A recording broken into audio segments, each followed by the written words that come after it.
Contoh kasus, statistika hasil analisis penelitian, misalnya teman-teman ini datanya yang kita miliki, katakanlah sudah kita analisis dan menghasilkan tabel ANAPA sebagai berikut.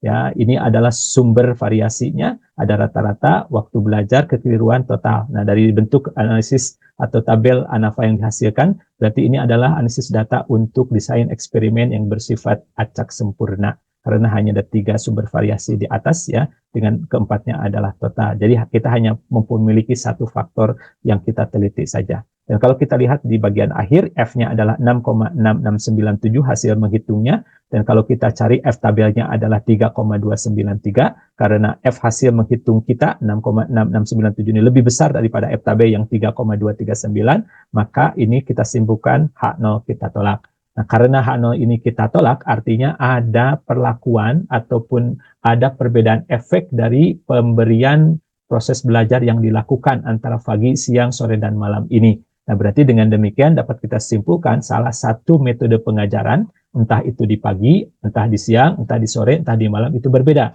Nah, tapi kalau kita lihat dari nilai rata-ratanya, tentunya yang belajar di pagi hari itu memiliki nilai yang lebih tinggi. Nah, tapi sekali lagi, tugas kita selanjutnya adalah untuk memastikan kelompok mana sebenarnya yang berbeda itu. Jadi boleh jadi berbeda karena dia sangat tinggi nilainya, ataupun sangat rendah, ataupun berbeda dengan yang lain. Atau juga mungkin saja ada 2 metode yang sebenarnya memberikan efek atau pengaruhan yang sama.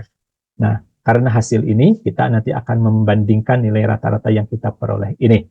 Bagaimana caranya? Nah, kita akan lakukan uji lanjut setelah ANAFA. Nah, bagaimana tahapannya? Sekarang perhatikan urutan nilai rata-rata setiap perlakuan. Jadi ini adalah yang pertama, itu adalah yang sore, nilainya 48,20, berarti ini paling kecil. Kemudian yang kedua kecil adalah 65,80 untuk proses pembelajaran di malam hari. Kemudian urutan ketiganya adalah yang di siang hari, rata-ratanya 75,00, dan yang paling besar ini adalah yang dilaksanakan pagi hari, yaitu 83,20.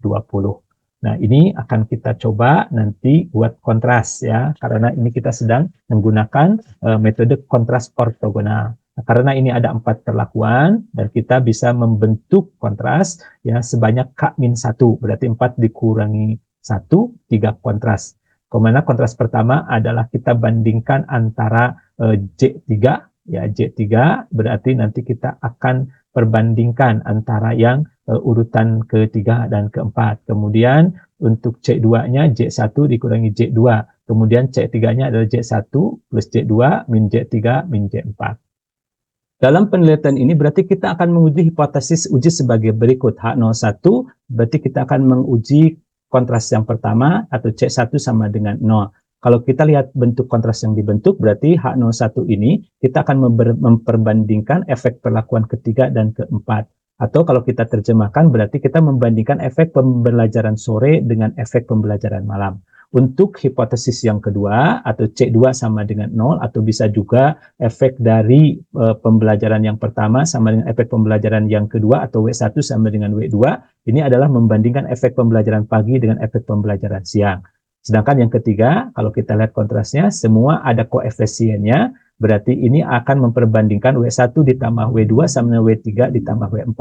Atau kalau kita terjemahkan bahwa kita akan memperbandingkan rata-rata efek pembelajaran pagi dan siang dengan rata-rata efek pembelajaran sore dan malam. Apakah sama atau tidak? Nah, ini teman-teman koefisien dari kontrasnya. Jadi C1 koefisiennya adalah 0 untuk C1, 0 untuk C2, C3-nya plus 1, J4-nya minus 1. Untuk yang kontras kedua atau C2, ini koefisien J1-nya plus 1, koefisien untuk J2-nya minus 1. Sedangkan J3 dan J4 kedua-duanya adalah 0. Sedangkan untuk kontras ketiga, ini koefisien J1 dan J2-nya masing-masing plus 1, dan koefisien untuk J3 dan J4-nya masing-masing adalah minus 1. Nah, ini kita pergunakan nanti untuk menghitung jumlah kuadrat dari CP. Ini adalah CP kuadrat dibagi N kali sigma CIP kuadrat, di mana I-nya dari 1 sampai K. Kenapa N-nya ke depan? Karena jumlah yang dilibatkan di dalam percobaan ini untuk perlakuan atau di masing-masing taraf perlakuannya sama, yaitu sebanyak 5. Ini dilihat dari data yang ada. Nah, kalau kita hitung untuk jumlah kuadrat C1, misalnya berarti C1 kuadrat dibagi N kali sigma CI1 kuadrat. Ini kalau kita hitung berarti C1 kuadrat itu adalah C11 kali J1 ditambah C21 kali J2 ditambah C31 kali J3 ditambah C41 ditambah J4. Nanti jumlah keseluruhannya akan kita kuadratkan. Dibagi 5 kali C11 kuadrat ditambah C21 kuadrat ditambah C21 kuadrat ditambah C41 kuadrat. Jadi nanti untuk masing-masing koefisien dikuadratkan dulu, kemudian dijumlahkan, baru dikalikan 5.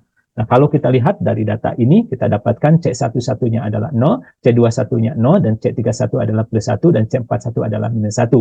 Sedangkan J1-nya adalah 416, J2-nya adalah 375, J3-nya adalah 241, dan C4-nya adalah 329. Ini kita peroleh dari tabel data yang ada. Jadi teman-teman bisa lihat di sana untuk masing-masing ataupun untuk jumlah kuadrat yang ada di barisan ini.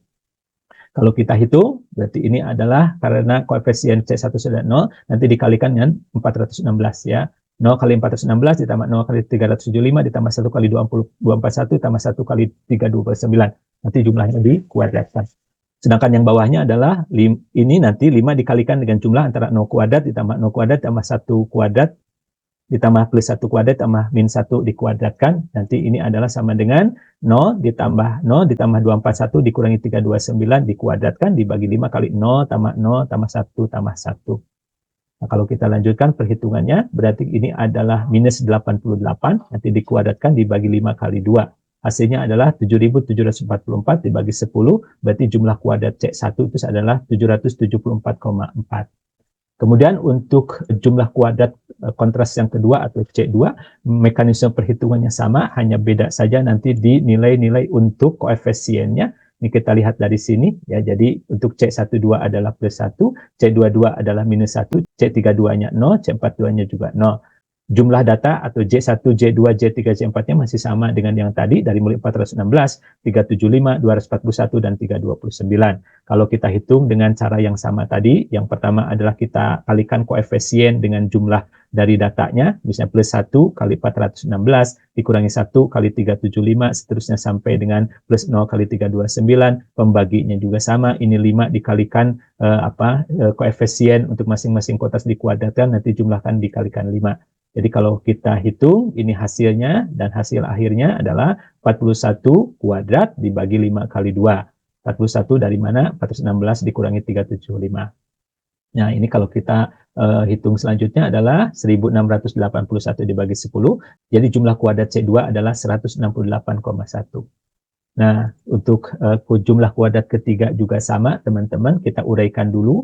C3 kuadrat berarti kita harus cari kontras ketiganya dulu. Kontras ketiga adalah perkalian dari koefisien masing-masing perlakuan di kontras ketiga dikalikan jumlah di perlakuan yang pertama. Kemudian C23 kali J2 seterusnya sampai C43 kali J4 nanti dikuadratkan keseluruhannya. Dibagi, pembaginya berarti ini adalah 5 kali, kita lihat nanti koefisien kontras dikuadratkan masing-masing, kemudian dijumlahkan dan terakhir sekali lagi dikalikan dengan 5. Ini adalah nilai koefisien untuk masing-masing perlakuan di kontras ketiga, dikalikan dengan jumlah dari data yang kita miliki untuk perlakuan pertama, kedua, ketiga, dan keempatnya. Jadi kalau kita hitung seperti tadi sama, dan kita nanti akan dapatkan ini yang bawahnya menjadi 5 kali 1 ditambah 1 ditambah 1 ditambah 1, jadi 4 lengkap semuanya. Jadi kalau kita jumlahkan berarti ini 221 nanti dikuadratkan dibagi 5 kali 4. Atau 48.841 dibagi 20. Jadi kalau teman-teman nanti bisa hitung untuk jumlah kuadrat kontras ketiga adalah 2442,05. Jadi sekarang kita memiliki 3 buah jumlah kuadrat untuk kontras pertama yaitu 774,4.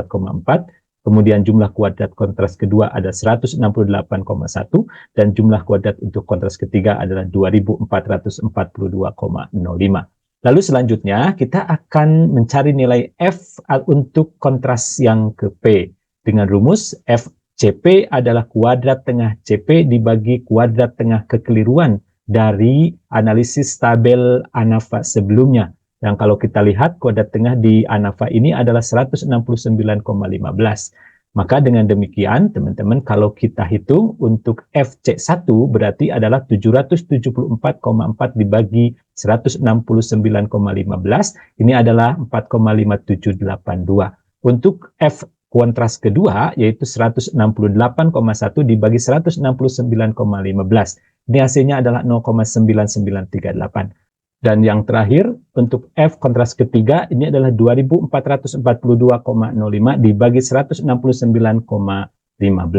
Maka hasilnya adalah 14,4372. Nah, teman-teman, dengan menggunakan alfa 5%, kalau kita cari nilai kritis F dari tabel F 0,05, ini diambil derajat bebas yang pertama adalah 1, ya, dari tadi yang disebutkan untuk kuadrat tengah dari kontras itu adalah derajat bebasnya 1, dan 16 ini adalah dari jumlah data yang ada atau sesuai dengan derajat kebebasan dari kuadrat kekeliruan di dalam tabel ANAFA ini adalah 16. Maka kita peroleh titik kritisnya adalah 4,42.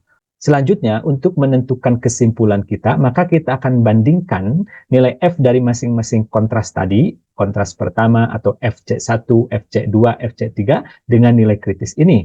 Apabila nilai F dari kontras tersebut lebih besar daripada nilai dari F kritis yang kita peroleh dari tabel, maka H0 kita tolak. Seperti yang untuk F kontras yang pertama, ini adalah nilainya 4,5782. Maka ini kita akan tolak H0-nya. Karena apa? Karena dia nilainya lebih besar daripada titik kritis 4,49 ini.